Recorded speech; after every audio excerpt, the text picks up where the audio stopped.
Hola a todos y todas, buenas tardes. Yo soy Álvaro de Nociones Comunes, que no estaba aquí presentando, pero bueno, Mario tenía una cosa y entonces va a llegar un pelín tarde. Y me ha encargado simplemente presentar a Raúl, que es el invitado que tenemos hoy. Después de 3 sesiones habéis estado la semana pasada hablando de Federici. Pues hoy saltamos a unos autores que quizás en los últimos años no se está hablando tanto de ellos, que son Deleuze y Guattari, y que Raúl Sánchez Cedillo, que es filósofo, activista y traductor, entre otras cosas, de algunas de las obras de Deleuze y Guattari, pues nos va a invitar a entrar en ese vocabulario complejo, ¿verdad? Ese vocabulario muy rico, que pensamos que puede ser un aporte importante para repensar y agitar esos imaginarios políticos que estamos tratando de remover en este curso.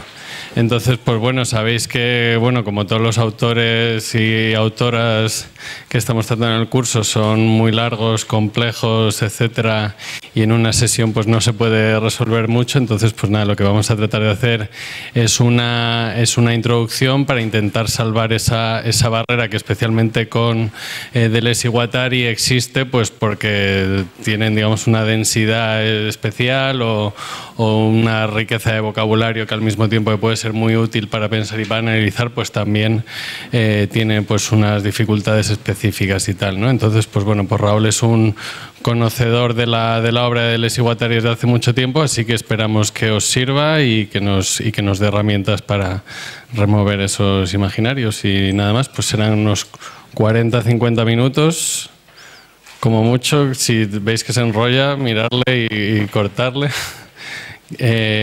Por cierto, hay otro curso de hace 2 años o 3 que se llama Las Verdades Nómadas, de Nociones Comunes, que están todos los audios colgados en el SoundCloud, que sabéis que todos los cursos los tenemos ordenados en la pestaña Álbums del SoundCloud de Traficantes de Sueños. Ahí están todos los cursos. Pues si vais para abajo, hay uno que es Verdades Nómadas, que Raúl participó mucho en él y que desarrolló pues algunas de las cosas que hoy quizás trate más tangencialmente. Así que por si lo queréis mirar. Y nada más, muchas gracias.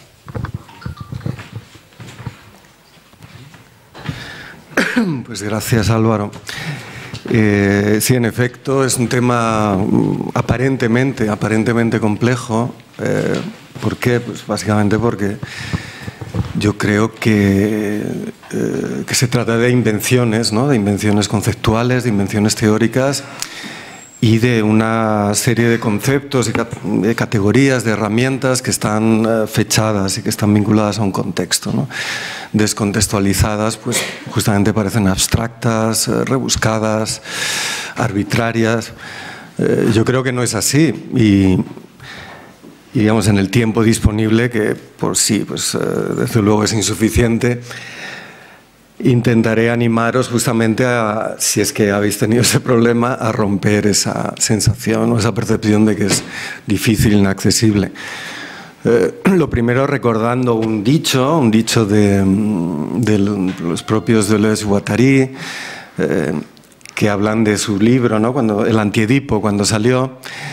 El Antiedipo probablemente, y mucho más que su otra gran colaboración, la segunda parte de Capitalismo y Esquizofrenia, que como sabéis se llama 1000 mesetas, cuando salió el Antiedipo, que es particularmente pues aparentemente caótico, arbitrario, rebuscado, complejo, dijeron que habían escrito el libro para gente de 16 años, es decir, para gente que no sabía nada de psicoanálisis, que no sabía nada de, en fin, o poco de filosofía, etcétera. Es decir, habían escrito el libro para zambullirte en él.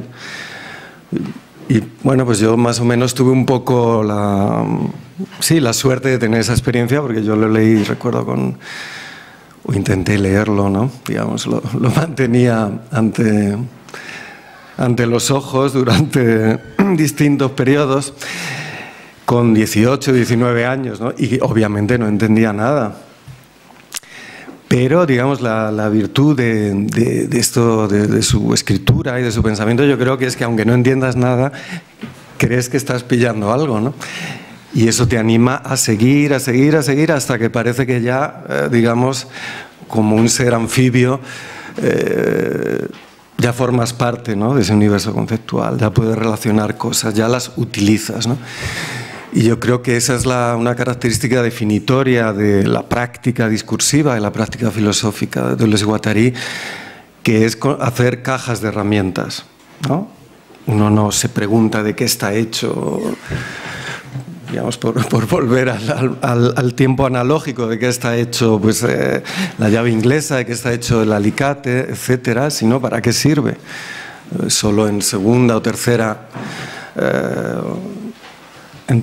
ocasión, pues se va a preguntar cómo es posible que esto pues no se rompa, etcétera, etcétera. Son para usarlos en situaciones que lo requieren, ¿no? Y eso yo creo que es un punto de vista clave para justamente romper con una posible confusión, y siempre inevitable, ¿no?, que es justamente hacer de la dificultad una posición de poder, hacer de la dificultad un dispositivo digamos, de poder de unos sujetos sobre otros, ¿no?, sobre la base del no saber o sobre la base del supuesto saber, ¿no? Desde ese punto de vista, yo creo que Deleuze-Guattari dejan bien claro que no puede haber expertos o expertas, no puede haber esa posición del discurso universitario sobre este discurso, sino buenas prácticas, si se quiere, buenas aplicaciones, buenos desarrollos e incluso justamente derivas, extensiones, injertos constantes. Lo importante es que funcione, ¿no? Y como veremos, este funcionalismo del deseo, por así decirlo, es una de las claves de su pensamiento, ¿no? Es decir, no es una metafísica, no es una filosofía en un sentido contemplativo, sino es una práctica analítica, política, constituyente, ¿no? Y para eso está hecha.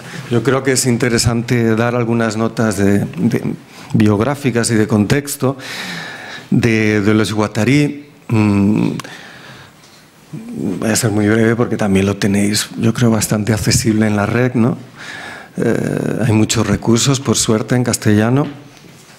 Pero vamos, básicamente hay que decir que digamos, el esquizoanálisis, por poner un nombre al objeto de nuestra consideración hoy, que es uno de los posibles nombres, como sabéis, también pues lo llaman noología, nomadología, etcétera, etcétera.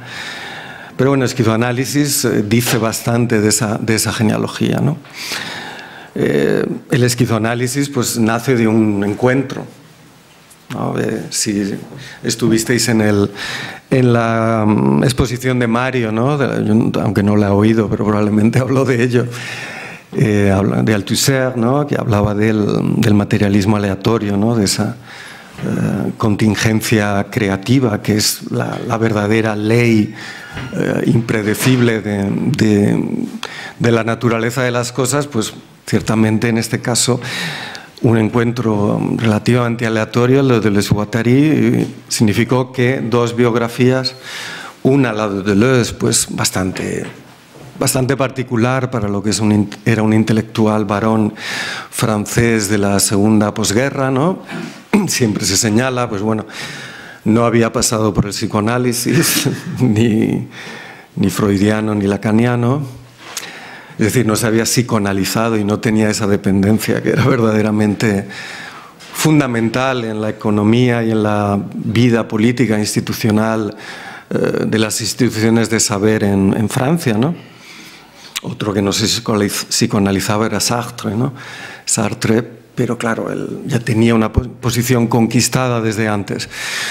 No se psicoanalizaba y eso no quiere decir que no le interesara el psicoanálisis, más bien al contrario, como en sus obras previas al encuentro con Deleuze-Guattari, pues, por ejemplo, en las dos fundamentales a ese respecto, en diferencia y repetición y lógica del sentido, trabaja claramente con Freud, con Lacan, pero de una manera, por así decirlo, libre, autónoma, es decir, no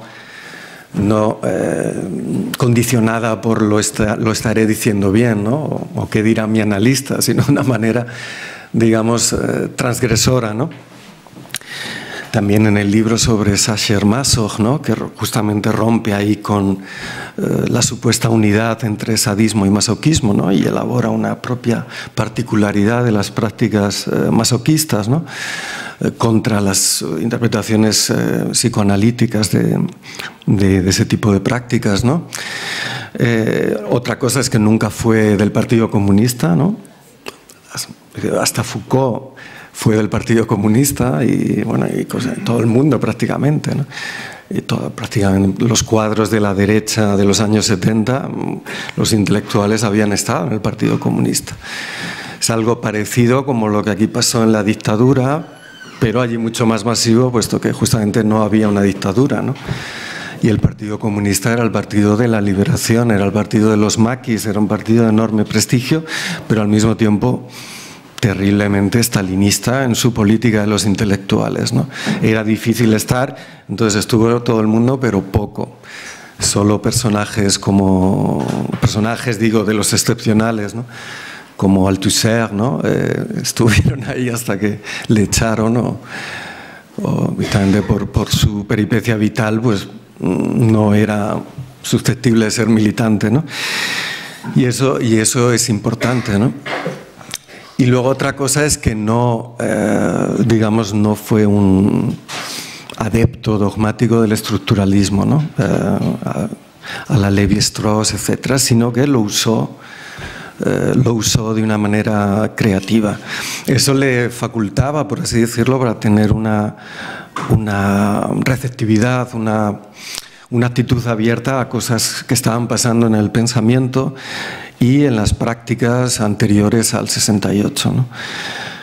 Pero aunque podían haber tenido encuentros, digamos, no decisivos, el encuentro entre Deleuze y Guattari es posterior al 68 y es obvio que tenemos que introducir esos aspectos de contexto, ¿no? Guattari, por su parte, era un personaje irrepetible. No era de París, era, digamos, de la provincia, su familia no era una gran familia intelectual, eran chocolateros, pero también tuvieron problemas económicos. No tenía una historia política detrás en su familia, tampoco Deleuze, porque su padre era más bien de derecha y facha, digamos, casi maurrasiano, ¿no? Digamos, algo antisemita, puesto que todos los maurrasianos se constituyeron en el largo periodo desde el asunto Dreyfus en adelante contra justamente el movimiento obrero, etcétera, etcétera.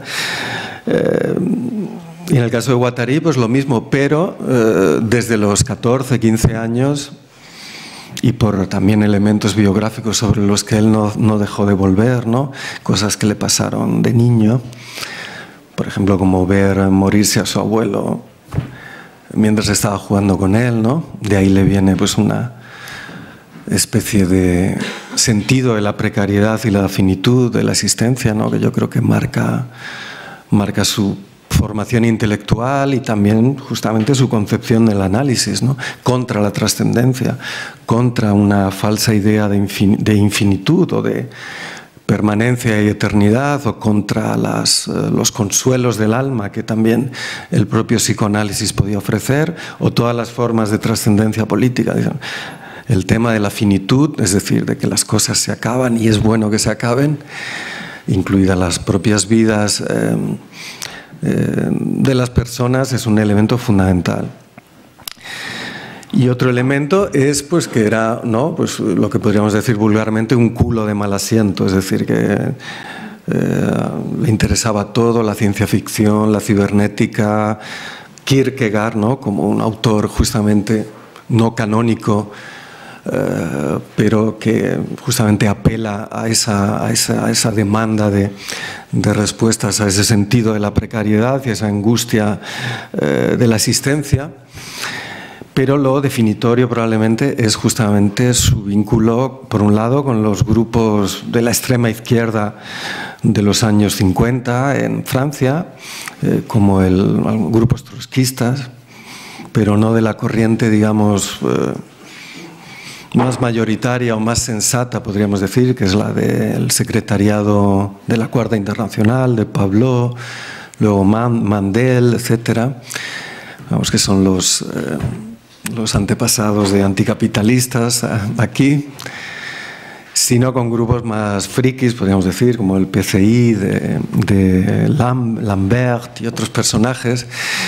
Pero bueno, que aparte de evitar que los abrieran literalmente la cabeza a los sindicalistas del PCF y tal, porque la caza al trotskista estaba completamente, siempre había la veda abierta constantemente, pues organizaban pues, campamentos, como sabéis, que a los trotskistas les gusta mucho, campamentos y también intervenciones en pequeñas fábricas, ¿no? Como una que, si habéis leído Psicoanálisis y Transversalidad, pues Guattari cuenta, ¿no? En el grupo de la hispano-suiza, ¿no? Que hacía coches, y ahí había un grupo de obreros revolucionarios, antifascistas, que hacían una intervención autónoma. Digamos que Guattari es un autónomo, digamos, avant la lettre, o antes de que la corriente de la autonomía se formara. Y otro elemento que es simultáneo es la conexión con la psicoterapia institucional, ¿no? Que se estaba formando en aquel momento, sobre todo a partir de otro, no trotskista, pero sí lo que los stalinistas llamaban un trotskofascista, ¿no? Es decir, un tipo Francesc, ¿no? Francesc Tosquellas sería, ¿no? Pero como prácticamente se hizo francés, pues era François Tosquelles, que es un tipo, creo que era de Reus, que era psiquiatra y del POUM durante la Guerra Civil, el Partido Obrero Unificación Marxista, como sabéis, pues el Partido Comunista y tal, pues los quería exterminar después de mayo del 37, y obviamente por la derrota en la Guerra Civil él se fue a Francia. Y allí, en las condiciones de la resistencia, cuando muchos institutos psiquiátricos pues, estaban desatendidos, pasando hambre, etcétera, y obviamente con problemas de que llegan los nazis y te deportan, pues él empezó justamente a reconocer que el tratamiento de la psicosis era completamente alienante para los enfermos psicóticos y que había que reconstituir la humanidad, desalienar a los enfermos psicóticos a partir de dinámicas de participación de todos los componentes de la atención clínica, la atención psiquiátrica, ¿no? Eso lo hizo de manera súper precaria, ¿no? Marchando como verdaderas marchas, no de soldados, sino de locos, de un lugar a otro, porque no tenían transporte.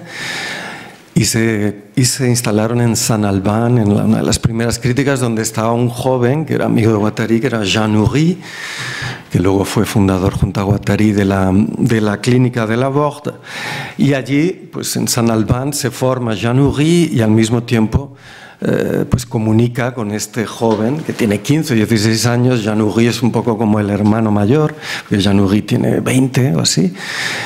Y empiezan a vincular esas cuestiones, ¿no? El problema, si queréis, de la alienación social y la alienación política y la alienación psíquica, ¿no? Y cómo hay elementos en común, ¿no? Como, por así decirlo, hasta cierto punto a los obreros se les trata como locos cuando se rebelan, y al mismo tiempo hay elementos de dominación, de fascismo, de explotación, si se quiere, de marginalidad en el tratamiento o en el cómo se concibe la locura, ¿no? Ese es un encuentro clave que permitirá, antes del 68, a Guattari pues, no solo trabajar en la Borde, donde un poco a 200 kilómetros al sur de París, una clínica donde Jean Houry ya de manera independiente a Tosquellas constituye en un château, ¿no? En esos grandes palacios del interior de Francia, que estaba abandonado, pues una clínica para unos 100 pacientes que se llama La Borde, donde ponen en práctica la psicoterapia institucional, ¿no? La psicoterapia institucional que se basa justamente en una noción que es la transversalidad. La transversalidad es básicamente la capacidad de descubrir los sistemas de alienación en los que uno está metido, ¿no? No solo es algo que ahora pues lo dice hasta Errejón, ¿no? La transversalidad y tal, pero en su momento era algo, digamos, que justamente venía a romper con una noción que estaba muy en boga. Y Guattari, como todos eran sartreanos, ¿no? Por cierto, ¿no? Así como sabéis, los más interesantes siempre fueron sartreanos. Badiou era sartreano, aunque luego se hizo un poco tal. Y Guattari era sartreano y Deleuze era sartreano. ¿Por qué? Justamente porque Sartre era filósofo sin tener títulos para serlo, ¿no? Enfrentándose, por así decirlo, a la gran iglesia de la Sorbona y de las instituciones francesas, y con una filosofía, llamamos, personal, ¿no? Eso era muy, muy importante, ¿no? Pues bien, esa noción de transversalidad se oponía a la serialización, ¿no? La serialización de la que, como sabéis, habla Sartre en la crítica de la razón dialéctica, es esa continuidad, esa repetición inerte, ¿no? Mientras que la transversalidad permitía hacer emerger una distinción que es clave en este primer periodo, que es la distinción entre grupo sujeto y grupo sometido. Grupo sometido es aquel que asume la ley del grupo o la ley de la institución, la ley trascendente en la que está, ¿no? Y asume, obviamente por miedo, por angustia, a salirse, pero también porque en su posición siempre tiene acceso a algo de placer, algo de goce, ¿no? En la forma del mero placer que podemos llamar una renta, ¿no? Una renta mínima por estar metido en la ley, o la forma, digamos, que luego Lacan consideraría distinta del placer, que sería el goce o la jouissance, ¿no? Que es cuando, por así decirlo, ¿no? Pues un guardia jurado, por ejemplo, que pone una cámara ahí en los lavabos, ¿no? Y entonces, pues, en el fondo sigue vigilando, pero saca algo de placer. Hay una cierta transgresión, que si le pillan, pues es probable que le echen, ¿no? Y eso en todos los grupos, en todas las instituciones hay esa jouissance. Siempre hay alguien que está pervertido para acceder a ese goce, ¿no? Que es distinto del placer, que es el placer, pues eso, de cobrar el sueldo e irte al Carrefour a comprar helado y ponerte hasta el ojete, ¿no? Pues eso es placer, ¿no? Pero luego al día siguiente vas a seguir currando.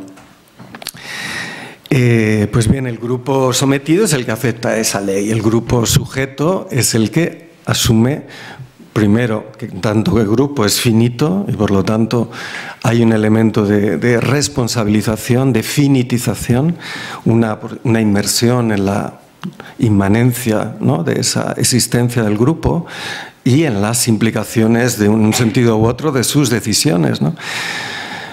Y en esa medida es capaz de darse su propia ley, ¿no?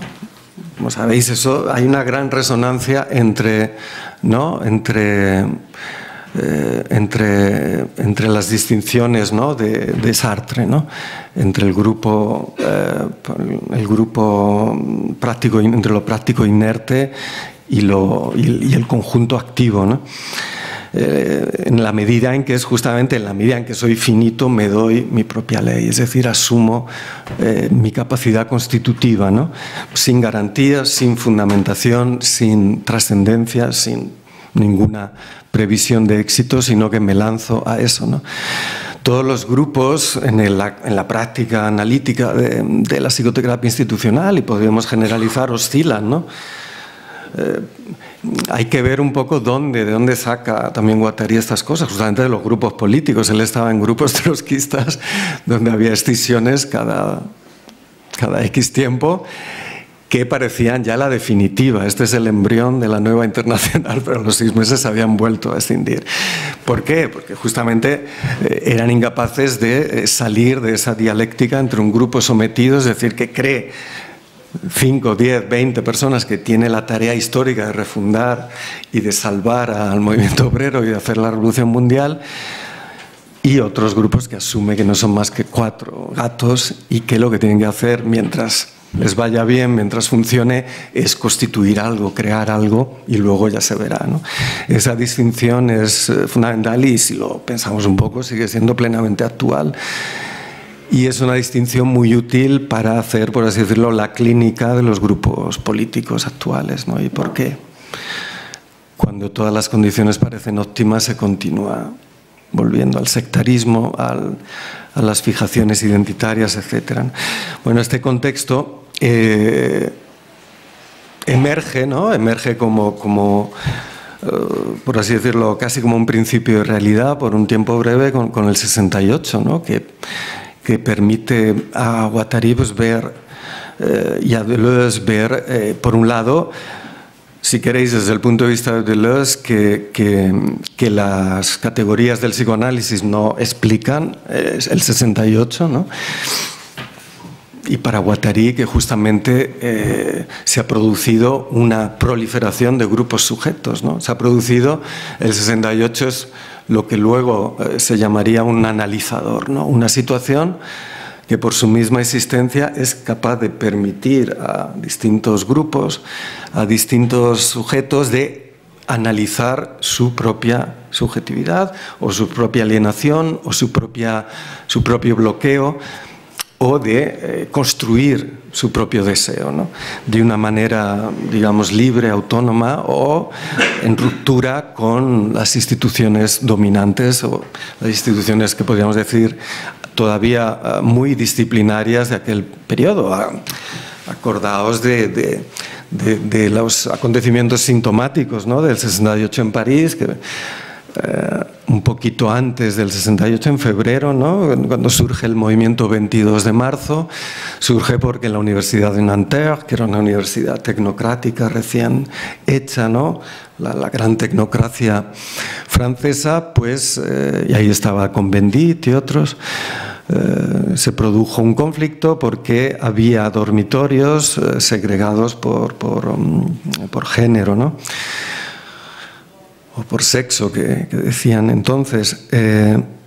Y las chicas, los chicos se pasaban de uno a otro, ¿no? Entonces ahí había denuncias, expedientes, expulsiones y tal, y se produjo una protesta contra eso, ¿no? Hay un elemento de transversalidad que emerge y el movimiento 22 de marzo, lo diría Guattari en su momento, funcionó como un analizador, como una especie de catalizador de ese tipo de, digamos, de fuga, de ruptura con respecto al grupo sometido, ¿no?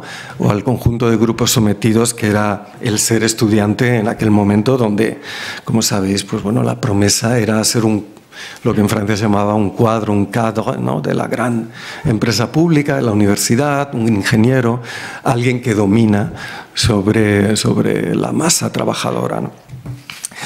El 68 es ese gran elemento sin el cual no se explica el Antiedipo, ¿no? El 68 es un acontecimiento de deseo y entonces yo creo que ya es el momento de ir a esa noción que está en uno de los textos que creo que Mario adjuntó para la lectura, que si queréis lo comentamos, ¿no? El deseo, no sé qué noción tenéis del deseo. La noción de deseo en Deleuze-Guattari, por así decirlo, va contra probablemente 2500 años de acuñación o de concepción, de interpretación de lo que es el deseo, ¿no? Justamente por una característica fundamental, ¿no? que es el deseo no es lo que se entiende en la concepción cristiana, en la concepción de la filosofía platónica y en la concepción psicoanalítica, ¿no? que es que el deseo es una carencia, ¿no? El deseo es deseo de lo que no se tiene. El deseo es justamente el anhelo o el padecer y la tensión o la tendencia hacia algo de lo que se carece, ¿no? En eso yo creo que tanto Freud como Lacan, como casi todo el psicoanálisis, Wilhelm Reich incluido, están de acuerdo, y yo creo que esa es la gran ruptura, ¿no? También porque daros cuenta de que en aquellas semanas y meses posteriores, y no digamos ya cuando, por así decirlo, el establishment periodístico, universitario, académico encaja el 68 y por supuesto se pone a interpretarlo, ¿no? Aquí ha sucedido con el 15M, con un montón de cosas, ¿no? Y dice, es la rebelión contra el gran padre, ¿no? Es la rebelión contra el gran otro. El propio Lacan, si recordáis, creo que fue en Bruselas en el 72 o por ahí, frente a un grupo de estudiantes, les decía que claro, le estaban, porque eso pasaba mucho. Recordad que le pasó también a Theodor Adorno, que prácticamente le envió a la morgue un poco lo que le pasó, porque no se recuperó del todo, ¿no? Que le contestaron en una clase, unas chicas hicieron como un femen ante litteram y tal, porque había una contestación de la autoridad. Y había, de hecho, una contestación de la autoridad universitaria, que era una autoridad pues de la que ya no hay, ¿no? Y que todos la nueva derecha fascista, etcétera, pues quiere restablecer también las viejas figuras de autoridad. En aquel momento existían de manera más o menos velada, ¿no? No había el rollo de horizontalidad, transversalidad, digamos el toyotismo en las universidades que hay ahora, sino que era pues un poco la simetría clásica, ¿no? ¿no? Que claro que le venía muy bien a Lacan para esa dialéctica entre el amo y el esclavo también en el discurso. Luego, como sabéis, probablemente impactado por el 68, pues elabora la teoría de los 4 discursos, ¿no? Del universitario, de la histérica, del amo, del capitalista, etcétera, ¿no? Pero en aquel momento pues no era así, y por lo tanto la interpretación dominante era que aquello era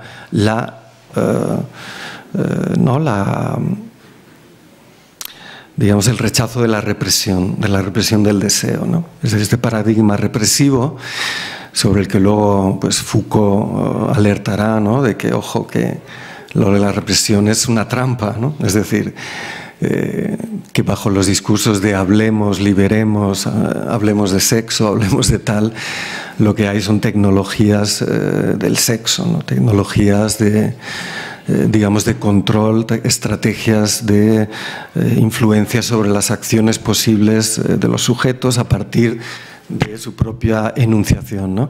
En aquel momento, ¿no? En aquel momento justamente se hablaba del gran rechazo. Y lo que prende, sobre todo en el proceso 68, pues es Marcuse, ¿no? Marcuse, el llamado freudomarxismo, ¿no? La recuperación de Reich, ¿no? Con esa idea de que la represión es la represión de la genitalidad, es la represión digamos, de la vitalidad, ¿no? de la vida orgónica, ¿no? El deseo identificado en esa sustancia física que es el orgón, y que está bajo mínimos en la sociedad capitalista porque justamente la funcionalidad de la explotación impide esa satisfacción, ¿no? O sea, la relación entre represión, satisfacción, represión, placer. Eso, si habéis consultado los textos, es una distinción clave, ¿no? Y que vuelve también a, por así decirlo, a separar el esquizoanálisis del trabajo de Foucault, no solo en el plano terminológico, sino en el plano de la concepción. Ese carácter constructivo del deseo es fundamental, ¿no? Os leo una cita de Deleuze, aunque yo creo que lo explica también muy bien en el texto de Deseo y Placer. Es del abecedario, ¿no? Justamente del término de deseo, ¿no? Dice, no hay deseo que no fluya, insisto, que no fluya y aquí hay una noción clave, el agenciamiento, de tal suerte que para mí el deseo siempre ha sido algo positivo, ¿no? Si busco el término abstracto que corresponde al deseo, diría que es constructivismo. Desear es construir un agenciamiento, construir un conjunto, el conjunto de una falda, de un rayo de sol, etc., ¿no?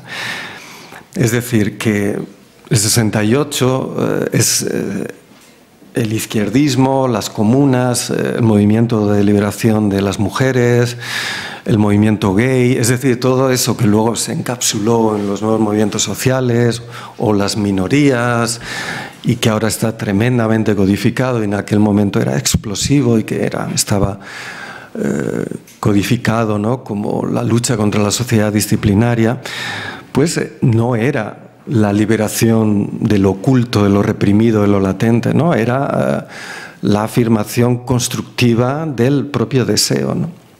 Es decir, una ruptura, lo que luego Guattari llamará una esquicia, ¿no?, en el sentido de algo, una simetría con respecto a esa serialidad, ¿no?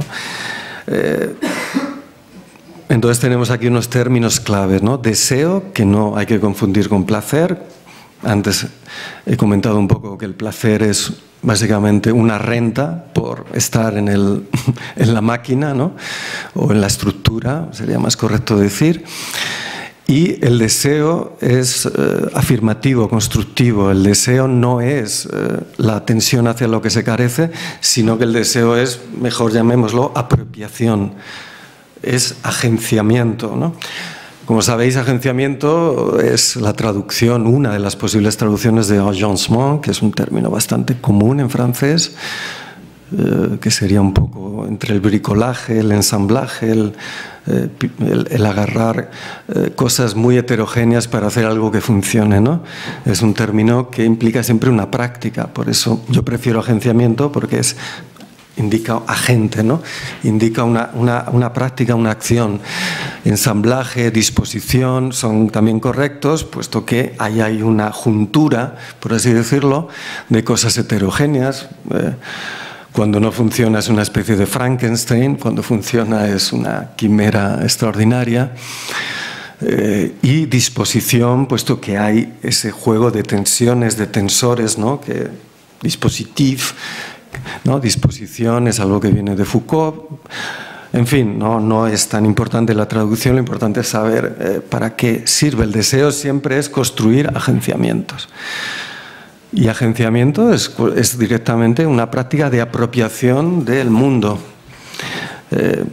Cuando entendamos el mundo, obviamente con arreglo a una profunda heterogeneidad.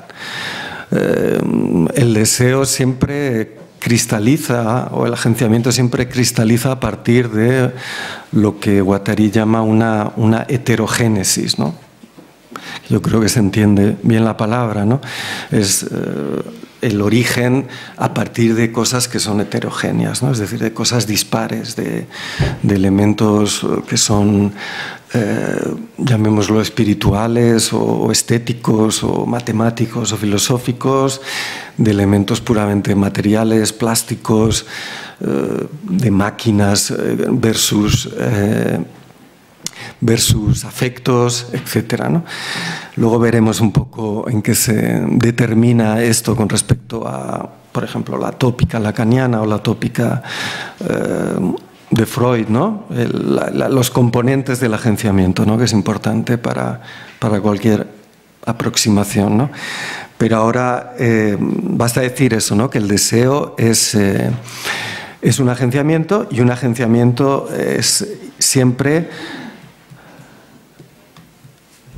está siempre vinculado a una ruptura, ¿no?, justamente a una ruptura deseante.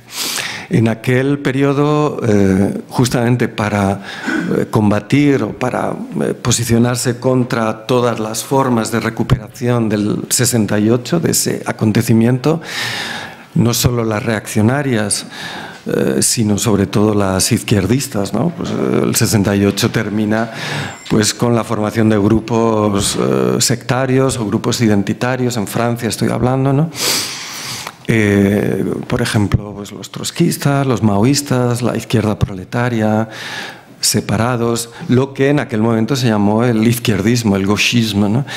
Y prácticamente también pasó lo mismo en Estados Unidos, en Alemania, aquí en menor medida, ¿no?, aunque fue un fenómeno que tiene una especie de delay por la dictadura, ¿no? Es algo que se da más en los mediados de los 70, etcétera, etcétera, ¿no? Y esos grupos, pues justamente, por volver a esa terminología, lo que les sucede es que vuelven a ser grupos sometidos, ¿no? Es decir, en vez de surfear el acontecimiento, asumir la propia finitud, ¿no? Y, por así decirlo, asumir que lo que había permitido el 68 era el poder vivir una vida distinta, luchando, construyendo, se vuelve a una de las figuras que si habéis leído el texto de Foucault, pues de los tres enemigos, ¿no? En la introducción a una vida no fascista, ¿no? Son los ascetas políticos, ¿no? Los ascetas políticos son los que dicen basta, se acabó la diversión, ¿no? Llegó el comandante y mandó parar. Y aquí hay que sacrificarse por la revolución, basta de placer, ¿no? El placer es secreto, el placer es sucio, y hay que someterse a la ley revolucionaria, que puede ser pues tal o cual texto sagrado, ¿no? Al libro sagrado y a la jerarquía del partido, etcétera, etcétera, ¿no? Otra gran recuperación es justamente la psicoanalítica, que aún se sigue practicando, ¿no? No hace poco seguimos viendo por ahí a gente de todo tipo, también en Podemos, en el rejonismo, ¿no? Que sabéis que les gusta mucho Lacan, que interpretaba las críticas a Manuela Carmena como un problema psicoanalítico, ¿no? O sea, lo que Freud llamaba psicoanálisis salvaje, ¿no? Te lo endosa y tú te lo masticas como puedes, ¿no? Pero bueno, es muy viejo. Es decir, el propio Lacan, como iba a decir antes, y dijo, queréis un amo y lo encontraréis, ¿no? Lo que vais buscando con tanto histeria, ¿no? Porque esa la posición de criticar a los profes era una de las cuatro figuras, ¿no? Es la histeria, ¿no? No sé lo que me pasa, tú lo sabes, eres un cerdo, dímelo, y montas ahí toda la escena, ¿no? Para eso a los maestros no les inmuta porque saben que estás histérica o estás histérico, ¿no? Pues se sigue usando, ¿no? Y en aquel momento era, pues el psicoanálisis en Francia vivió una época dorada, no el esquizoanálisis, que prácticamente la mejor forma de recibir el antiedipo por parte de los sectores a los que les resultaba molesto era no hablar de él, y por lo tanto digamos que es un clásico que nunca lo fue en su contemporaneidad, ¿no? Lo ha sido mucho después, ¿no? Y por vericuetos distintos. En Italia es distinto, si queréis comentamos luego, ¿no? Porque justamente el 68 en Italia duró 10 años, ¿no? Y dio tiempo a que todo eso que quedó interrumpido en Francia tuviera una proliferación enorme, ¿no? Y hay una recepción completamente distinta y grandes contrafuertes contra ese psicoanálisis, vamos a llamarlo imperialista, ¿no?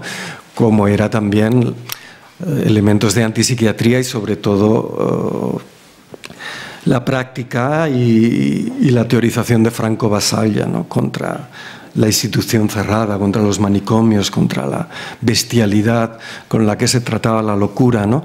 Que estaba muy vinculada al movimiento obrero, a lo mejor del Partido Comunista, etcétera, etcétera. Eso no se daba en Francia, por desgracia, ¿no? Y por lo tanto, ya justo después del 68 se produce esa recuperación, esa interpretación psicoanalítica, ¿no? Como dice Foucault, ¿no? Que quieren subyugar la multiplicidad del deseo a la ley doble de estructura y carencia, ¿no? Creéis que sois libres, pero no. Estáis agitándoos en una casilla de la estructura social.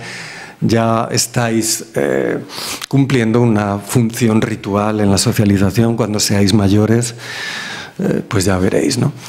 Y el hecho es que es así, ¿no? Luego en los años 80 muchos de esos eran lo que aborrecían. Es decir, que las estructuras son reales. No estamos hablando de que la crítica que la psicoterapia institucional, el esquizoanálisis hace al psicoanálisis, a la práctica, sea una crítica a una ideología en tanto que falsa conciencia. No, es una crítica a una estructura real. Y en aquellos momentos, tanto el estructuralismo en la concepción de lo social se instala en las instituciones, en la planificación urbana, en la contabilidad económica, en la teoría de las clases sociales, en la teoría de los conflictos, ¿no? a la vez que el sistemismo, ¿no? Y llegará con René Thom a concebir también las revoluciones a partir de su previsibilidad y control, ¿no? En términos de teoría del caos, o las revueltas en las prisiones, pues empieza a aplicar eso, ¿no? La teoría de las catástrofes, ¿no? Y ya, digamos, con la implementación de análisis, los primeros análisis informáticos, ¿no? Lo mismo con el psicoanálisis, con Lacan, ¿no? Digamos, si tú eres de clase media, estás amargado, odias al mundo, etcétera, pues te psicoanalizas y verás cómo vas a estar mejor, ¿no?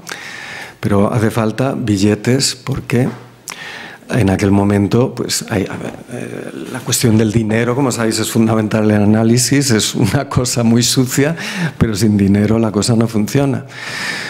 Y por lo tanto seguía siendo de clase media, ¿no? No hay una introducción del psicoanálisis, por ejemplo, en la seguridad social, pero esa nueva intelectualidad de masas del 68, hasta también en los movimientos gays, en el feminismo, hay una enorme penetración del psicoanálisis que, digamos, sin entrar en las consideraciones personales de cómo funciona para vencer la angustia, etcétera, desde el punto de vista de cómo podía contribuir a la riqueza, a la fuerza, a la proliferación de devenires revolucionarios, pues es que no contribuía, más bien los bloqueaba, ¿no? Y esas grandes recuperaciones se producen entonces, ¿no? Por lo tanto, este concepto de deseo va absolutamente contracorriente, ¿no? Lo que pasa es que sí encuentra su aplicación en aquellas figuras que, por su propia circunstancia de surgimiento, de nacimiento, necesitaban esta teoría, ¿no? Por ejemplo, una forma de vivir el feminismo que no sea culpable, que no sea la histérica, una forma de vivir la homosexualidad que no sea culpable, que no sea, ¿no? el estadio narcisista o el estadio anal, ¿no? Que es como se interpretaba psicoanalíticamente la homosexualidad entonces. Una forma de vivir la condición de la delincuencia o de la precariedad que no sea justamente alienada, culpable, ¿no? Y es en esos sectores donde Guattari empieza a concebir lo que se llama la revolución molecular, ¿no? Es decir, la revolución que se produce en las formas de percibir, las formas de afectar y ser afectado, que se produce en el registro justamente de una ruptura deseante que no pasa por, digamos, por instituciones establecidas, sino por rupturas que son siempre rupturas de minoría, y por eso, digamos, es molecular, es singular. Lo molecular frente a lo molar, que sería, pues, digamos, los grandes números, las grandes medias, las grandes probabilidades, las campanas de Gauss, etcétera, ¿no? Mientras que lo moleculares siempre son los outliers, ¿no? Son las rupturas, son lo que justamente en matemática, en física de partículas también, y en filosofía se llama las singularidades, ¿no? Bueno, ya casi una hora. Voy a definir un poco más, digamos, lo esencial del esquizoanálisis, y si queréis pasamos a comentar luego un poco los textos, ¿no? Y esas distinciones que hace Deleuze en el texto, y luego las indicaciones sobre la aplicación del esquizoanálisis que hace Foucault, que son fundamentales, ¿no? Como sabéis, el Antiedipo se llama, y Mil Mesetas se llama capitalismo y esquizofrenia, ¿no? Es decir, la ruptura con el psicoanálisis, con un marxismo esclerótico, es decir, que, por un lado, y eso es algo que está en el texto, un sistema social se define fundamentalmente no por su estructura, no por la forma en que cierra los intercambios simbólicos, económicos, institucionales, etcétera, sino justamente por lo contrario, por sus líneas de fuga, ¿no? Este sería si queréis, un primer precepto. El segundo sería y aquí, quienes conozcáis un poco el operaísmo y el posoperaísmo, veréis una profunda resonancia, absolutamente, digamos, casual, puesto que son simultáneas. El segundo es que las líneas de fuga de los sistemas sociales preexisten o preforman, si queréis, anteceden o son primordiales para entender todo esto a la vez a los cierres, a las reterritorializaciones, ¿no? Por emplear esos términos que luego se hace tan difícil de pronunciar, la desterritorialización precede a la territorialización. Es decir, que la ruptura, el deseo, el agenciamiento es lo creador y lo otro es lo rentista, por así decirlo, lo parasitario. Lo productivo es la fuga, la construcción de un agenciamiento en ruptura, y lo conservador o lo improductivo, lo parasitario, es el cierre, la reterritorialización. Y por así decirlo, hay dos grandes polaridades en el sistema social actual, que es, por un lado, el capitalismo, que es el sistema de codificación de los sujetos y de las cosas más avanzado posible con respecto, ese es el más adecuado para capturar los flujos o las rupturas, las líneas de fuga, pero el capitalismo es siempre conservador, es siempre reterritorialización, ¿no? La manera de operar de este modo el capitalismo es planteando axiomas, ¿no? Axiomas significa, pues, proposiciones no demostrables, ¿no? Sino simplemente puestas, como los axiomas de la geometría euclídea, etcétera, que prescriben un límite de a dónde o qué puede hacer algo, ¿no? Por ejemplo, un axioma del capitalismo, que sigue siendo absolutamente invariante, es que tú tienes derecho a la propiedad, ¿no? Al dinero, tienes derecho a satisfacer necesidades, pero siempre lo vas a hacer en forma monetaria, de una u otra manera. Es decir, siempre lo vas a hacer dentro de un circuito que es un circuito de producción de plusvalor. Y cuando te salgas de eso, pues cuidadito. Es decir, estás fuera del sistema, eres antisistema y te va a venir encima, pues, muchos problemas. Eres antagónico, ¿no? Eso es un axioma. Otro axioma justamente muy actual es que es maravilloso ser creativo, es maravilloso realizarte, es maravilloso superarte el límite, los límites, salir de la zona de confort, todo este rollo actual, pero siempre lo vas a hacer dentro de un mercado, siempre lo vas a hacer dentro de una gran economía de las personalidades y dentro de formas de empresa, ¿no? De ti mismo. No lo vas a hacer, por ejemplo, para hacer una revolución, o vas a concebir que la verdadera creación es revolucionaria, es decir, derribar o destruir este sistema, sino que lo vas a hacer como goce o placer de ti mismo dentro de un gran mercado del goce, ¿no? Yo creo que se entiende más o menos lo que son los axiomas, ¿no? Las fugas son revolucionarias, los axiomas reterritorializan, ¿no? Y en la desterritorialización hay siempre un elemento que para Guattari es fundamental. Digo Guattari porque realmente le pertenece a él, ¿no? Es algo que luego, si queréis, la capacidad profesional de Deleuze le da una forma más de espesor filosófico y tal, pero son cosas inventadas por Guattari. Es preciso decirlo porque ya menos, la verdad, pero durante los 80, 90, es que con todo el morro, pues mucha gente, sobre todo en Estados Unidos, no solo llamaban a Guattari posmoderno, que es algo contrario a cualquier, digamos, prueba documental. También a Negri, por ejemplo, dicen que es posmoderno, ¿no? Sino que decían que 1000 mesetas pues era de Deleuze, ¿no? Y todas las partes más ricas eran de Deleuze, ¿no? Que esas formas de recuperación académica, ¿no? Pues bien, en en esta concepción del deseo, el concepto de máquina es fundamental. O sea, el deseo, no hay deseo sin máquinas, ¿no? Pero obviamente ahí hay que rescatar el concepto, la categoría de máquina de su significado técnico, ¿no? Hay una abstracción que realmente en el Anti-Edipo, es decir, ahí el trabajo con Deleuze fue muy productivo, pero que ya Guattari había esbozado en un texto muy importante, porque es un texto que además es el que lee Deleuze y dice, hostia, aquí hay algo, vamos a ver si hacemos algo juntos, que se llama máquina y estructura, ¿no?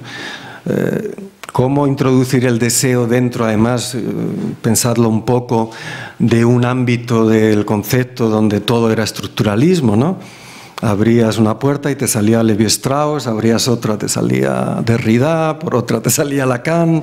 Es decir, era muy difícil pensar fuera de esos términos y, por lo tanto, el deseo no dejaba de ser siempre una posición en la estructura, ¿no? La posición del amo, la posición de la histérica, que son, por así, circulaciones de una entidad que es estructural, pero que no deja de ser únicamente estructural, que es el objeto A minúscula, que Lacan, por así decirlo, intenta capturar toda la multiplicidad de formas de deseo y de posiciones de deseo que hay, ¿no? Saliendo un poco del, digamos, de los objetos que luego llamarían parciales, ¿no? En Freud, que están vinculados a imágenes del cuerpo, y como justamente lo que hace Lacan, es decir, que el inconsciente está estructurado como un lenguaje y que el sujeto no es más que el sujeto es un significante, ¿no? Es decir, para nosotros el sujeto es otra palabra, ¿no? Es un nombre propio, pero también palabras que funcionan como el objeto de nuestro deseo, pero que nos remiten más que a otro significante, esa economía que no permite salir del significante y en el que solo ocupamos posiciones, ¿no? Pues el operador, el deseo, entendido como el puro acto de desear y por lo tanto de carecer de, es ese objeto A minúscula, ¿no? Y Guattari parte de ese objeto A minúscula, pero por así decirlo, lo superpone a la máquina, ¿no? ¿Por qué? Pues porque la máquina lo que hace, ¿no? es cortar, ¿no? Es cortar flujos, es cortar estructuras, es redireccionar, es procesar elementos que están organizados, que están cristalizados, que están codificados, y la máquina, ¡pum!, la máquina cualquiera, ¿no? Quiero decir, una sierra, ¿no? Lo que hace es cortar pues una estructura, la estructura, ¿no?, de las células de celulosa, etcétera, y pues la corta, la superpone, le da otro modo de funcionamiento y la recodifica. Digamos, genéricamente eso son las máquinas, y la máquina es siempre lo que corta el paso de una estructura a otra, ¿no? Los cortes de deseo, Guattari los ve como esa ruptura maquínica, ¿no?, que involucra siempre una ruptura significante, ¿no? Y ahí es donde se introduce toda la crítica de la representación, que es fundamental a la hora de entender el deseo, puesto que el deseo no es consciente, obviamente, aunque no está reñido con la consciencia, sino que el deseo opera siempre a través de elementos que están recogidos en la clínica psicoanalítica, como los lapsus, los actos fallidos, los sueños, etcétera, pero no a partir de una clave significante, sino como algo que huye, ¿no? Y ahí es donde Guattari introduce justamente la idea de lo asignificante, ¿no?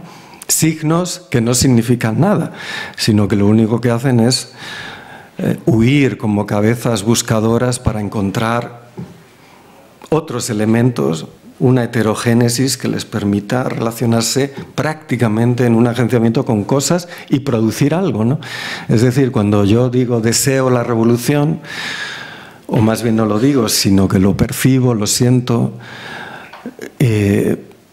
no estoy deseando nada en concreto, sino que estoy deseando construir algo, un agenciamiento, una ruptura, ¿no? O cuando justamente me quedo prendado con una canción o me quedo prendado con un grupo político, con los Black Panthers o con no sé qué. Bueno, imaginaos lo que puede decir un psicoanalista de eso, cosas terribles. Por ejemplo, porque a Jean Genet le interesaban los Black Panthers y se fue para allá, etc.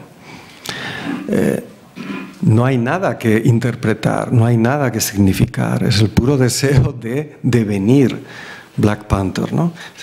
Acordaos de ese texto breve de Kafka, ¿no? Deseo de ser piel roja.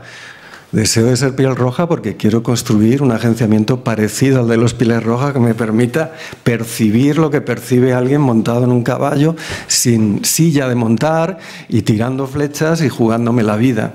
Eso es algo que mi vida de chupatintas en la empresa de seguros no me permite, ¿no? Entonces, esos signos que yo pongo o que yo enuncio están a la búsqueda o quieren construir un agenciamiento. Obviamente el grupo sujeto es el más adecuado para darse cuenta de lo que está haciendo o de lo que intenta hacer o para discutirlo, planificarlo o para diagramatizarlo, ¿no? De alguna manera, hacer mapas. Cuando no tenemos significados tenemos mapas. ¿Por qué? Porque los mapas pues, son siempre funcionales, indican direcciones, vectores, latitudes, altitudes, zonas de condensación, zonas desérticas, etcétera, etcétera. Y eso es justamente lo que va siempre acompañando a la psicoanálisis, que es una cartografía, ¿no? Una cartografía de una situación en la que operamos, ¿no? Por lo tanto, la noción de ruptura maquínica es fundamental, pero no todas las máquinas son iguales, ¿no? Las máquinas están hechas de energía, de materiales, y por lo tanto recordar que cuando lo lees por primera vez pues te hace reír, ¿no? Pues en el Antiedipo sobre el presidente Schreber y tal, o la máquina flujo que corta mierda, etcétera, etcétera, ¿no? Que obviamente eran maneras de replicar, ¿no? a las interpretaciones psicoanalíticas de la coprofilia, etcétera, etcétera, ¿no? Pero no, cagar y todo el sistema digestivo, etcétera, y excretor, pues es una máquina que corta flujo, pim pam, pim pam. O pensemos en las máquinas de vapor, etcétera. Pero siempre tenemos que intentar ver lo que hay de desterritorializado y reterritorializado en toda máquina, ¿no? Pensemos, por ejemplo, en la primera máquina de vapor, ¿no? Y luego en sus aplicaciones, entre que Carnot y otros la descubren, y luego tiene las aplicaciones de Watt, que crea un horror en las Islas Británicas, pues dista mucho tiempo. Pero, digamos, el concepto, la máquina abstracta, el diagrama de la máquina, luego tiene aplicaciones técnicas que limitan las potencialidades de la máquina. O pensad en la potencialidad de un sistema operativo y pensad en Windows, por ejemplo, ¿no? Que es una limitación absoluta de lo que puede hacer un PC, ¿no? O un sistema operativo. Pero digamos, las máquinas están vinculadas a ese corte de flujo, pero puede ser un flujo energético, puede ser un flujo de signos.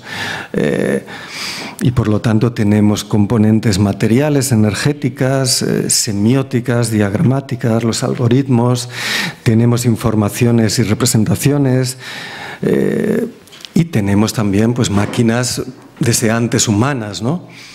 Tenemos las máquinas de la perversión, tenemos las máquinas de la transexualidad, tenemos las máquinas del devenir queer, etcétera, ¿no? Que involucran un trabajo con signos, con percepciones, con sensaciones, ¿no? Con maneras de afectar y ser afectado distintas, pero lo fundamental es que no hay máquinas concretas sin máquinas abstractas.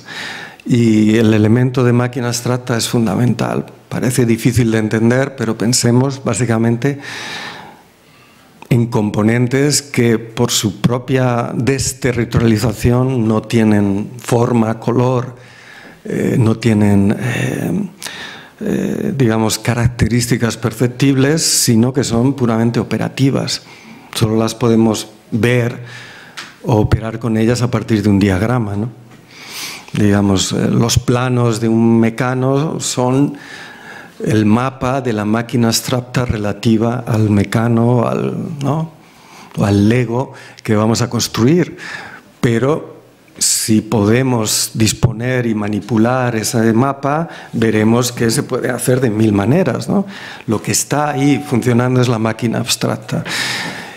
Y lo fundamental del deseo y el agenciamiento es justamente con qué máquinas abstractas estamos operando. Me dice Mario, tengo que terminar, y es cierto, este funcionamiento de las máquinas abstractas y esta construcción de agenciamientos de deseo está vinculada a los grupos sujeto, pero posteriormente Guattari introduce una noción evidente y fundamental, que es la de producción de subjetividad. Es decir, que cuando no hay sujeto o emergencia de un sujeto sin una máquina detrás, como hemos visto por ese corte en la estructura, el corte maquínico. Pero la máquina misma no es el sujeto, ¿vale? Por así decirlo, el sujeto es como una especie de ente saltarín y ente enunciador que sigue una máquina, ¿no? Que está montado en una máquina, que está agenciado en una máquina, que no sabe muy bien dónde le va a llevar. Pero el sujeto, o más bien la producción de subjetividad, yo os doy la definición que da Guattari en Caosmosis, porque es sencilla, es el conjunto de condiciones que hacen posible que instancias individuales y o colectivas estén en condiciones de emerger como, y esta palabra es importante, territorio existencial, auto o sui referencial, que a su vez, ¿no?, delimita o está en adyacencia con una alteridad. Es decir, producir subjetividad es hacerse un territorio. Por lo tanto, esto va aparentemente en contra de esa primera idea que hemos dicho de que la desterritorialización es primera, etcétera, pero va también en contra de una crítica persistente y beata y deshonesta que se ha hecho al esquizoanálisis, que es como la apología del desparrame, ¿no? La apología digamos, como decía en su momento el gran filósofo Bernard-Henri Lévy, como la muerte en un escenario de excrementos y droga, y no sé, o sea, como la imagen más beata posible, ¿no? Es decir, que es una apología de la disolución, de la locura, etcétera, etcétera. Totalmente falso, también desde el punto de vista documental y desde el punto de vista conceptual, puesto que no hay desterritorialización sin reterritorialización, es decir, que no se puede funcionar en el agenciamiento sin tener un territorio existencial. Y un territorio existencial es siempre un territorio en el que está marcado por la finitud. La finitud del agenciamiento, la finitud de mi deseo, la finitud, en definitiva, de mi vida, puesto que estamos hechos y hechas de una especie de encabestramiento o encabalgamiento de territorios existenciales que son simultáneos o que persisten y que se van añadiendo unos a otros, ¿no? Desde los más abstractos, como la pertenencia a este planeta, ¿no?, que es algo que obviamente raras veces podemos percibir, a veces, ¿no?, cuando sales al campo y tal, pero muchas veces es prefabricado, es fake. Esa angustia también, ¿no?, que puedes tener, pero que es algo que también señala Guattari, era fundamental en las formas de subjetivación, digamos, llamadas de las sociedades sin escritura, etcétera, el rito de estar solo frente al cosmos, ¿no?, que era algo que todo individuo tenía que hacer para saber qué es lo que es y dónde está, ¿no? Eso es algo que la infantilización de la subjetividad más mediática, la subjetividad fabricada, ha eliminado, ¿no? Esa finitud, no solo la mía, es decir, yo me voy a morir y vosotros os seguís viviendo, cabrones. No, la finitud del universo mismo. Y por lo tanto un gran territorio existencial finito que está, por así decirlo, encabestrado, encabalgado con mi propio territorio existencial, singular, y dentro de mi territorio personal, perdón, y dentro o encabalgado con mi territorio existencial personal, hay otros territorios, ¿no? Los territorios de la escritura, del deporte, etcétera, etcétera, ¿no? Pero un territorio existencial se define justamente por que tiene esas características. Es precario, siempre estamos abandonando el territorio, siempre es un entre, siempre se está en el medio. Los agenciamientos no empiezan y acaban, sino que siempre, ¡pum!, están en el medio, y por eso la noción de rizoma es fundamental frente a la de árbol, a la de principio y origen. Las cosas empiezan por el medio y acaban por el medio. Se cruzan y han acabado, pero ya en medio ya estaba otra cosa, ¿no? Entonces esa idea teleológica de principio y final, origen y causa, etcétera, no existe en la producción y en la práctica de los agenciamientos, ¿no? Pero ¿qué contiene el territorio existencial? Justamente contiene los elementos del agenciamiento, ¿no? Los elementos del agenciamiento son fundamentalmente la última teorización de Guattari en las cartografías esquizoanalíticas. En Caosmos intenta justamente construir lo que llama una metamodelización, es decir, no un modelo que sea capaz de aplicarse a todo y justamente que funcione de manera imperialista sobre las singularidades de deseo de una situación, sino un modelo que sea capaz, por así decirlo, de ser reapropiado por quien lo utiliza. Por eso llama metamodelo. Básicamente que está formado por cuatro, lo que llama functores o cuatro elementos de función, ¿no? que son los universos, ¿no? Aquí es una noción muy interesante de Guattari, ¿no? Habla de universos incorporales.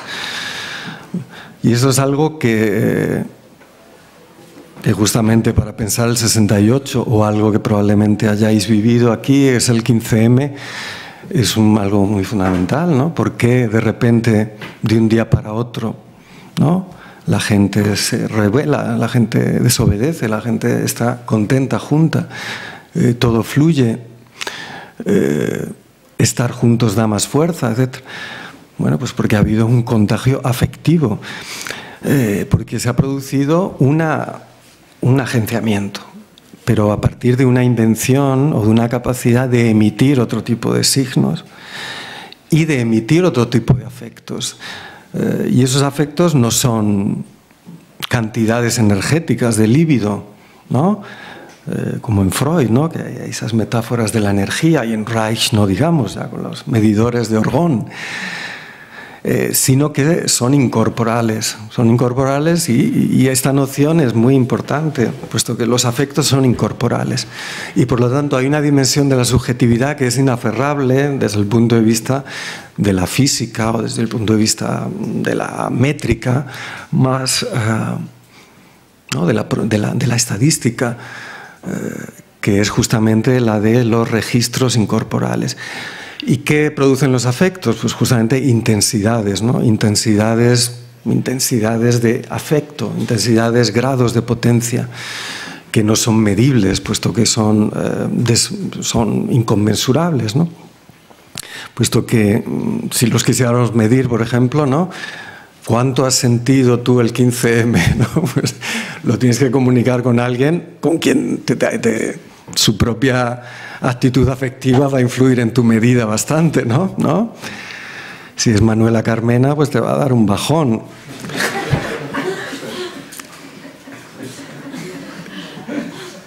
¿No? Entonces son incorporales y el contagio es afectivo. Pero hay un elemento fundamental que es el elemento, si queréis, histórico, es decir, que los afectos son inventados.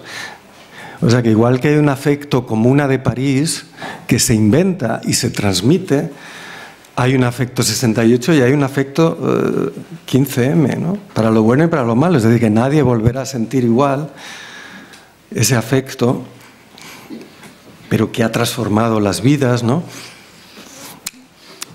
Pero ese afecto, dentro de la genealogía, por así decirlo, de las formas de afectar y ser afectado, alumbrará otro tipo de afectos, ¿no? Esos son los universos incorporales de valor, pero no solo en la política, sino en la filosofía, en las matemáticas, ¿no? ¿Por qué, por ejemplo, el concepto de conatus en Spinoza nos pilla y nos atrapa a algunas, ¿no? ¿Por qué algún escolio de Spinoza nos atrapa, ¿no? Pues porque tiene esa potencia afectiva. Es una filosofía que, como decía Deleuze, opera como un tridente, ¿no? Por las proposiciones, los corolarios y los escolios, que es ahí donde te da el mazazo afectivo, ¿no? Y eso es un componente fundamental para rebajar cualquier idea, para romper con cualquier idea del deseo como algo que tiene que ver con eso, pues el cuerpo, los fluidos, la libido, cantidades energéticas. Pero otro elemento justamente son las familias de máquinas, ¿no? Como hemos dicho, no hay deseo sin máquinas. Y las máquinas se capturan unas a otras, ¿no? Una máquina, una taladradora tiene detrás pues, siglos y siglos de prácticas de construcción, pero también de sistemas de poder que han hecho que las taladradoras sirvan para eso, ¿no? Y no para las huelgas, por ejemplo, para defenderse de la policía, aunque a veces se producen esas perversiones. Acordaos, bueno, quien tengan esa edad, que aquí, pues cuando hicieron la reconversión industrial, en los años 80, pues la gente, los obreros, se fabricaban sus armas con las herramientas de trabajo, unos lanzagranadas ahí, hechos con tuberías, en altos hornos, en Euskalduna y tal. En fin, es un clásico de desterritorialización de la máquina. Pero justamente las máquinas tienen una relación de incitación o de contagio con los universos incorporales. Y las máquinas no dejan de ser reducibles a un diagrama, puesto que todas las máquinas, cuando son aplicaciones, están hechas de otra cosa que es fundamental, que son los flujos, ¿no? Toda máquina corta flujo. Se me queda uno, Mario. Toda máquina corta un flujo de signos, por ejemplo, una máquina textual, una máquina de escritura, o corta energía, etcétera. Pensemos en la máquina de Turing, ¿no? Pues cuando está aplicada en un PC, pues tenemos corte de signos, pero también corte de flujos de electrones, ¿no? Con el código binario, ¿no? Etcétera, etcétera. O los píxeles, ¿no? Es decir, la Tierra, la energía. Y aquí introducimos, obviamente, dimensiones de finitud, puesto que en la medida en que estamos en el universo de la física, estamos en la finitud. Ahora bien, los universos incorporales no son finitos, son infinitos, son inconmensurables. Por eso dan lo que Spinoza llamaba una especie de eternidad, ¿no? Una especie de eternidad es un afecto que sabes que ha estado ahí siempre, que no está sometido a la duración, ¿no? En cuanto estamos con flujos, pues y agenciamiento maquínico, tenemos la finitud, pero lo que sostiene todo esto, ya sí que termino, pues todo aquí hay que terminar, son los territorios existenciales que hemos hablado. Y por lo tanto tenemos estas 4 dimensiones que, en función de sus combinaciones, del predominio de una cosa u otra, de las familias de máquinas que estemos utilizando, de un montón de singularidades, pues producen un tipo de agenciamiento u otro. No todos los agenciamientos son buenos, ojo. Hay agenciamientos capitalistas, hay agenciamientos fascistas. Podemos, si queréis, discutir más tarde, ¿no? Ese concepto de fascismo sobre el que apunta Foucault, ¿no? Y que tiene un tratamiento muy exhaustivo tanto en el Antiedipo como en 1000 mesetas, pero con puntos de vista distintos, que es muy interesante. Porque mientras en el Antiedipo para mí es algo exagerado el concepto de fascismo como lo usa, en 1000 mesetas es de una precisión que además nos ayuda a comprender lo que está pasando ahora, ¿no? Es decir, los 4 functores son, como hemos dicho, los universos incorporales de valor, los filum o fila maquínicos, los flujos energéticos y semióticos y los territorios existenciales. Sus combinaciones producen distintos núcleos de agenciamiento y eso es el deseo. Es producción, es constitución, es creación de mundos. Gracias.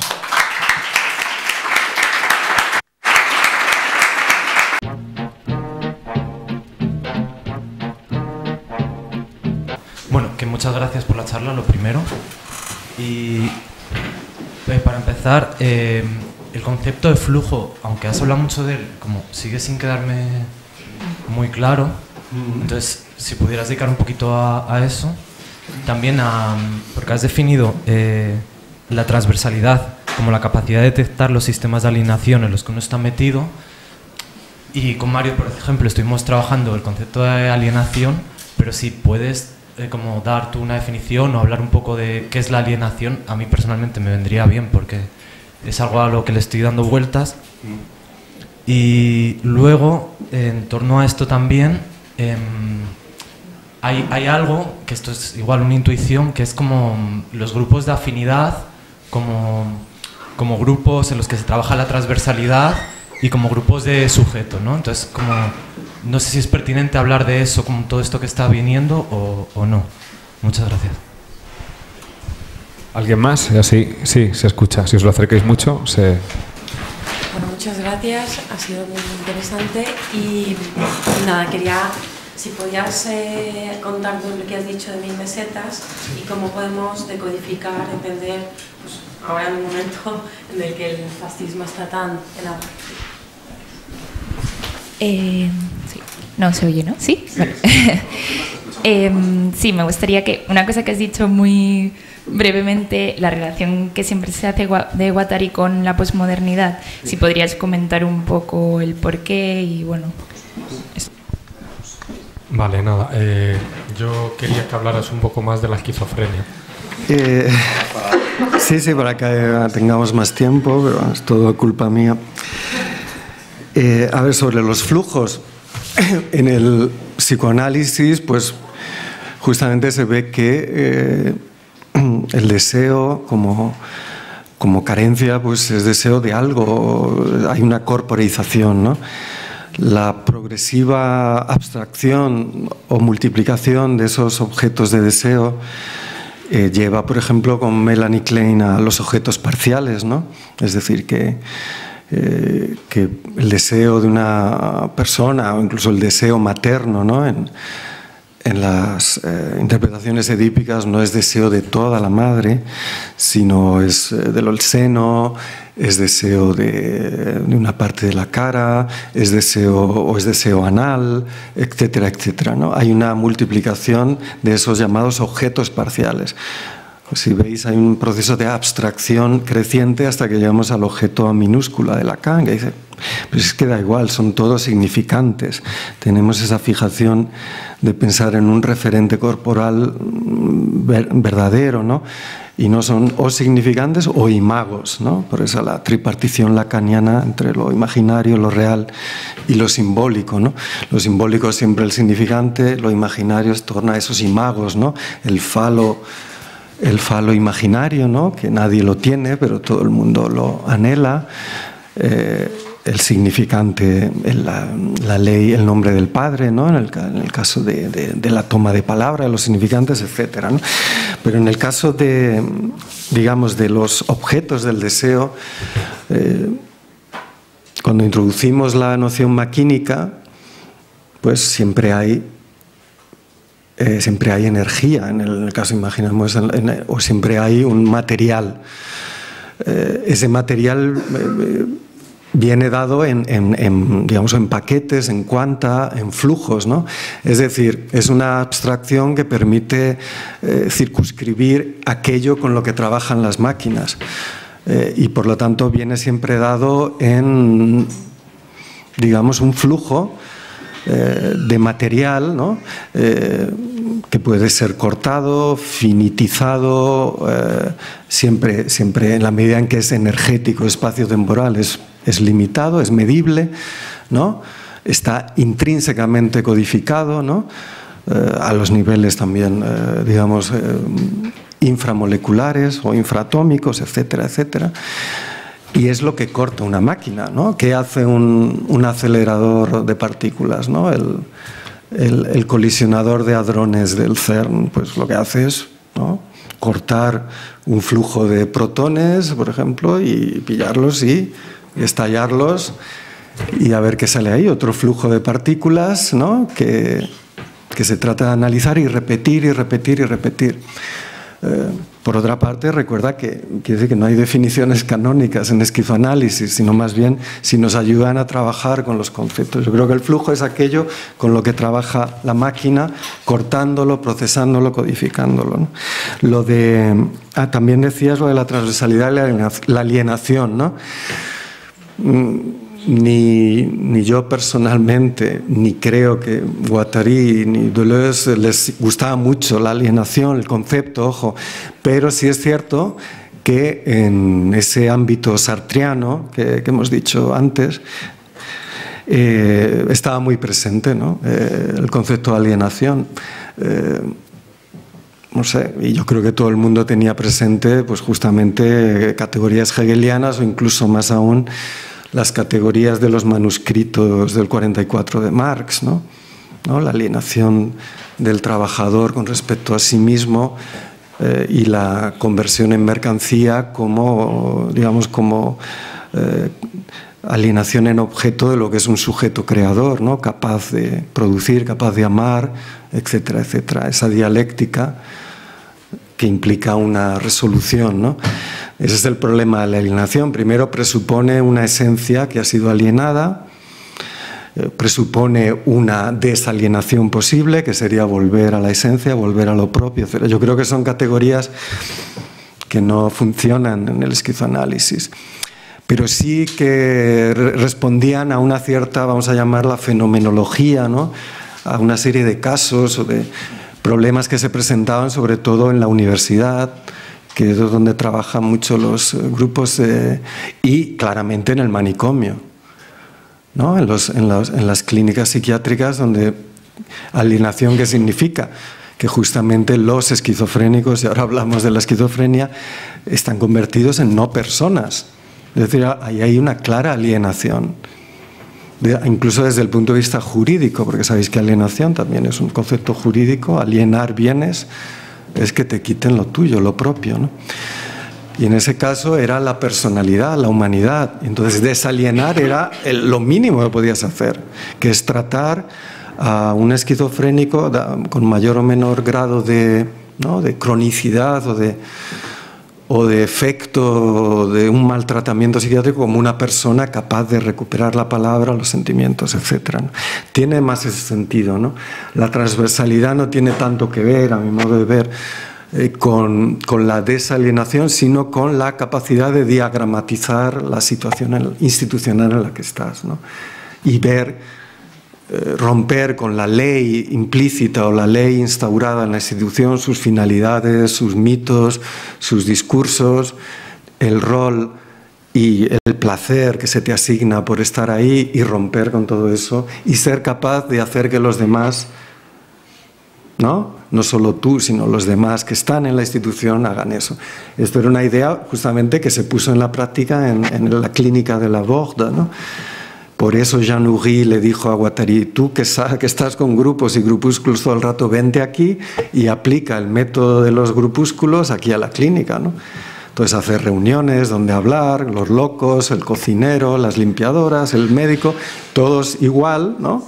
Hablar de que vamos a hacer un taller de alfarería, hablar de que hay que hacer un periódico de aquí, y rotar los roles, que el esquizofrénico que acaba de abrir la boca desde hace 2 años que lleva allí, pues se encargue del orden del día, ¿no? Obviamente muchas veces ni lo hacía ni nada, pero justamente ahí hay esa transversalidad, esa desalienación, ¿no? Eso es lo más interesante, la gran explosión de creación de la psicoterapia institucional, ¿no? Que no lo sé, probablemente que tanto Guattari como Jean Houry han muerto ya, pero bueno, que se mantuvo, ¿no? A pesar de todo. A ver, lo de los grupos de afinidad y los grupos sujeto, yo creo que, bueno, no sé, los grupos de afinidad para mí es una noción que se remite también a la FAI, ¿no? Y decir que tiene una genealogía, al menos aquí en el Estado español, de los grupos de afinidad personal e ideológica no estructurados como grupo, para hacer cosas fuertes, para hacer acciones arriesgadas, y por lo tanto la confianza personal, la sintonía, el buen feeling, las buenas vibraciones eran... Claro que ahí hay una componente de grupo sujeto, ¿no? Yo pienso que sí, ¿no? Puesto que... Pero no lo veo ahora mismo... Si pienso, por ejemplo, en alguna dinámica que se produjo mucho en el 15M, no lo veo relevante a ese nivel. Quiero decir, no me parece que esos grupos fueran grupos sujeto. Me parecían más bien grupos en los que estabas bien. Pero estar bien no siempre es bueno. Quiero decir, estar demasiado bien en un grupo, yo me lo haría mirar. Vale que lo contrario también es malo, estar siempre pegándose y tal, ¿no? Pero tiene que haber un punto medio de insatisfacción, puesto que ese es el trabajo del deseo, ¿no? Y ahí me remito al texto de Deseo y Placer. O sea, eso de me encanta este grupo, me encantáis todos, esa persona es sospechosa. A ver, lo de Guattari y la posmodernidad era... Bueno, pues esto así, mi veredicto es el siguiente. Esto es el paso de todo...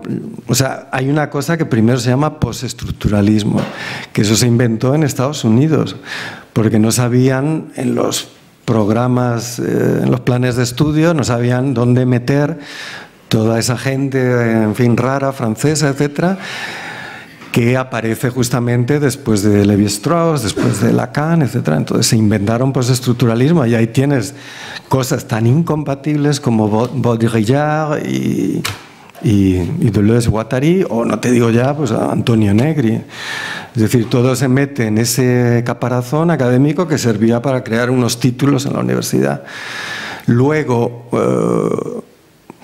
ya en los años 80, pues recordad quién es quien triunfa absolutamente más que Penélope Cruz, no en Hollywood, pero en Estados Unidos. Derrida, ¿no? Y Derrida, pues a través de una versión incluso más, vamos a decirlo, más posmoderna que el propio Derrida, ¿no? La que hacen en Yale, ¿no? ¿Cómo se llama? John J. Lewis, que aplica la deconstrucción a todo, ¿no? Y inventa una cierta posmodernidad que dice que todos los discursos fuertes son fascistas. Y por lo tanto el marxismo es un poco fascista también, etcétera, ¿no? Pues justamente la reacción de izquierdas en el ambiente académico, o de la izquierda más dogmática frente a todo esto, es decir, ¿no? Esto es la posmodernidad, ¿no? Y como en ese momento, en los años 80, pues ¿quién triunfa? Triunfa Baudrillard, triunfa Lipovetsky, triunfa Bátimo, claro. Aquí triunfa mucho Bátimo. Y el Lyotard posmoderno, ¿no? Pero Lyotard, que era un estructuralista, pues le da un no sé qué, todavía no me lo he explicado qué le pasó. Y hace un libro que se llamaba La condición posmoderna, donde, en fin, pues un libro bastante malo y bastante tal, pero que tiene un gran éxito. Entonces, quienes estaban en posiciones adyacentes a una derrota política total, ¿no?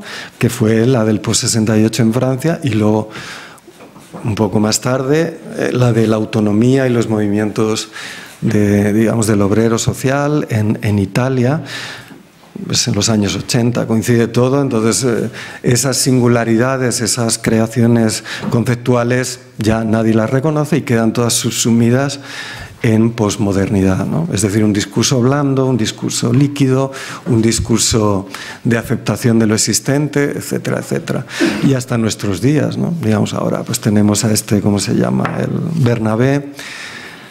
Todos son posmodernos, etcétera, etcétera. Pero digamos que justamente solo en el 15M no se ha hablado de posmodernidad, no se ha hablado de esas chorradas. Son siempre actitudes reactivas, actitudes de reterritorialización en una especie de valores seguros, de discursos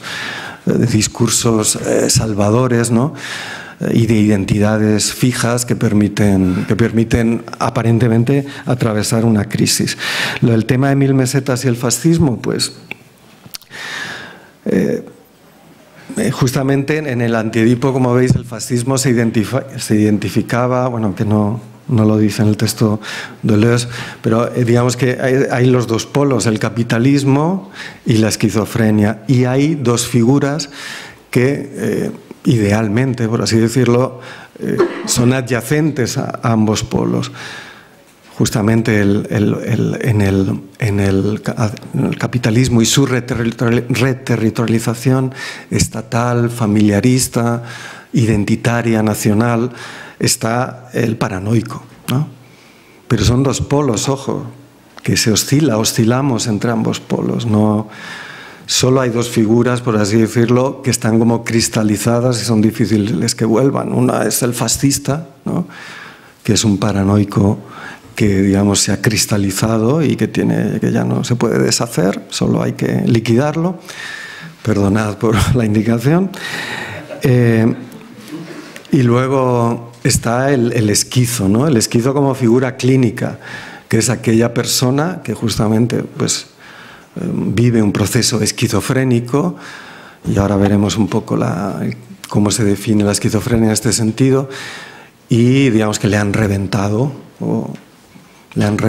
y ya no puede volver, y está en esa alienación en la institución psiquiátrica, incapaz de construir su propio agenciamiento, ¿no? Por lo tanto, catatónico, por así decirlo, deshumanizado en el sentido de perder hasta la propia imagen en el espejo, ¿no?, que sabemos lo fundamental que es, el mínimo territorio que tenemos, ¿no?, vernos, que seguimos estando frente al espejo, etcétera, etcétera, o el reconocimiento de la alteridad más elemental, del afecto y el intercambio entre una persona y otra.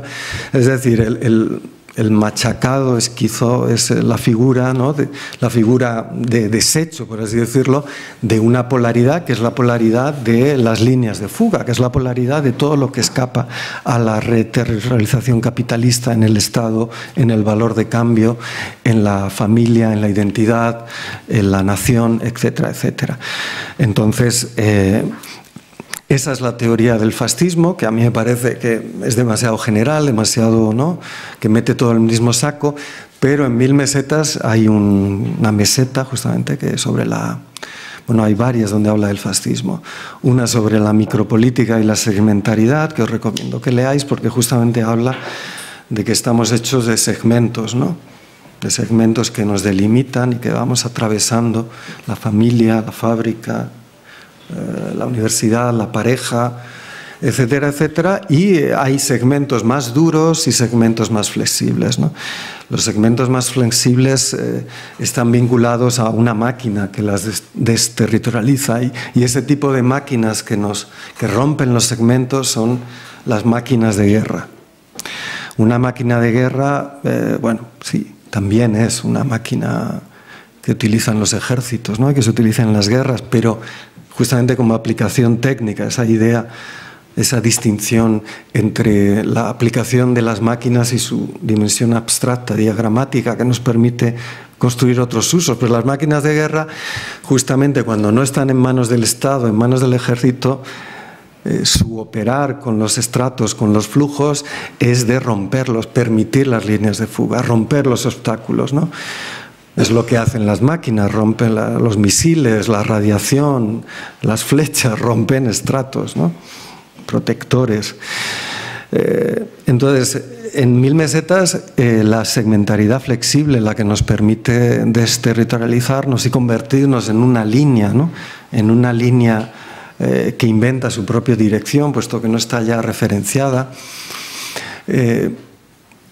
necesita máquinas de guerra, y por lo tanto en política, no en el ejército, no en las luchas armadas, digo en política hacen falta máquinas de guerra que permitan romper los discursos, romper los espacios, romper la segregación urbana, romper las posiciones de poder, de discurso que impiden que se construya el deseo.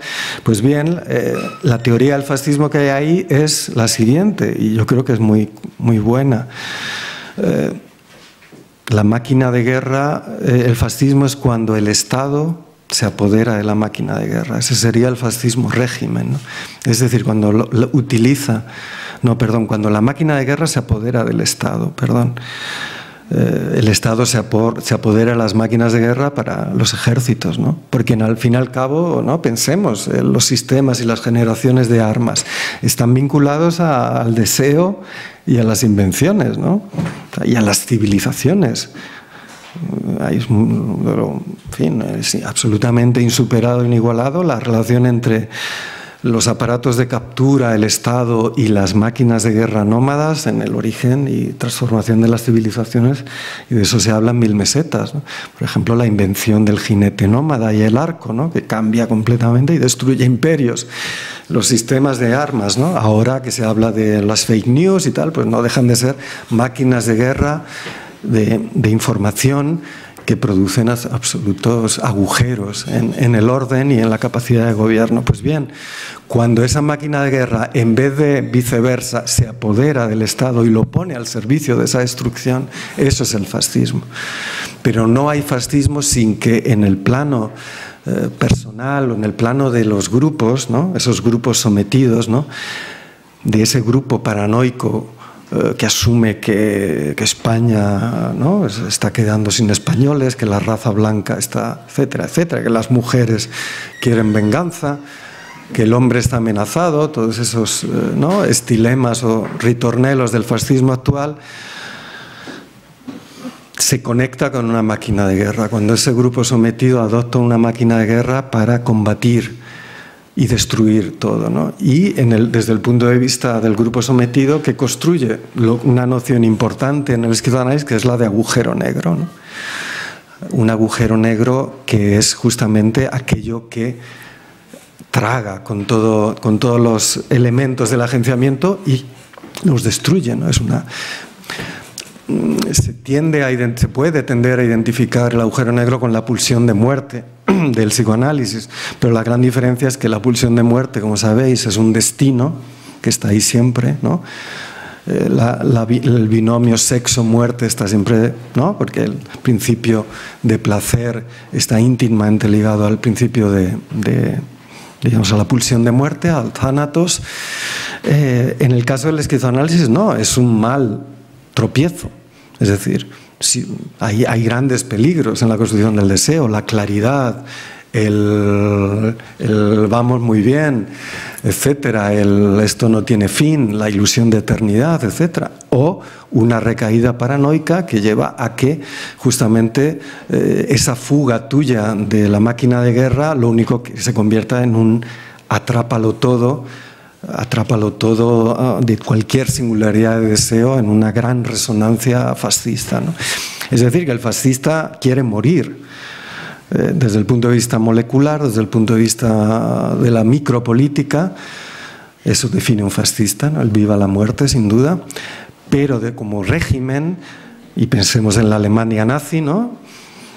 Ya, a partir de un momento ya no había ningún tipo de consideración económica ni de rentabilidad del capital, ¿no? Era poner todos los recursos en una gran mega destrucción de Alemania misma o de Europa, y imaginemos si ellos hubieran tenido el arma atómica, pues hubiera sido ya una cosa antológica. Entonces esa es la teoría del fascismo, ¿no? Entonces la esquizofrenia, y termino, pues es justamente, hay que diferenciar, lo dejo ahí, entre proceso esquizofrénico, que es ese proceso de las líneas de fuga, de la construcción de un deseo que abandona las significaciones dominantes e inventa su propia cartografía, sus propios ritmos, su propia temporalización. Y apropiándose de elementos disponibles, de flujos, conectando con universos incorporales, conectando máquinas, etcétera, y conectándose con otros agenciamientos, sin duda, en agenciamientos colectivos, innovando la palabra, innovando el afecto. Y la esquizofrenia como síndrome clínico, pues es cuando eso se va a la mierda, ¿no?